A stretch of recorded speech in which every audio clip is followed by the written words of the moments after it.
மனசுல பயங்கரமான வெறியா இருந்துச்சு. அதனாலதான் அவனை நாச்சியரமா சுட்டு கொல்லட்டும்னு நினைச்சேன். அம்மோ, இதெல்லாம் தெரிஞ்சா நீ என்ன புரிஞ்சுக்குவதானே அம்மோ? நான் கோயிலுக்கு வரலன்னு என் மேல கோச்சுக்க மாட்டேல அம்மோ?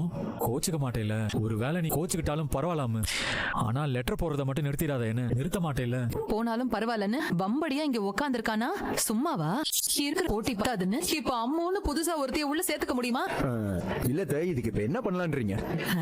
முதல்ல அந்த அம்மு யாருங்கறத நாம கண்டுபிடிக்கணும். அவ யாருன்னு மட்டும் நாம தெரிஞ்சுக்கிட்டா சின்ன தம்பிய இங்க இருந்து விரட்டுறதுக்கு ஏதாவது ஒரு வழி கிடைக்கும்ல. என்ன பாண்டிசாமி, நான் சொல்றதுல ஏதாவது ஒரு விஷயம் இருக்குன்னு உனக்கு தோணுதா இல்லையா? சூடாமணி கூட அந்த அம்மு யாருன்னு கண்டுபிடிக்கணும்னு என்கிட்ட சொல்லிக்கிட்டே இருந்தா. அப்ப நாம நாளைக்கு அந்த கோயிலுக்கு போனா என்ன? அதான் பாண்டிசாமி, அந்த அம்மா வரேன்னு சொன்ன கோயிலுக்கு சின்ன தம்பிய நம்ம பின்னாடியே ஃபாலோ பண்ணிட்டு போனா என்ன?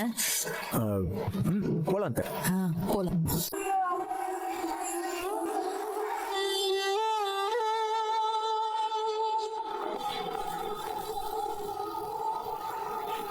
சோழி சொல்றதை வச்சு பார்த்தா உங்க புள்ளைய எடுத்துட்டு போன அந்த அம்மா உங்க ஊருக்கு வடக்கு திசையில தான் இருக்கணும். ரொம்ப தூரமாவும் இல்ல, பக்கத்திலேயே உள்ள ஏதோ ஒரு ஊர்ல தான் அந்த அம்மா இருக்கணும். ரொம்ப தூரமாவும் இல்ல, பக்கத்திலேயே உள்ள ஏதோ ஒரு ஊர்ல தான் அந்த அம்மா இருக்கணும்.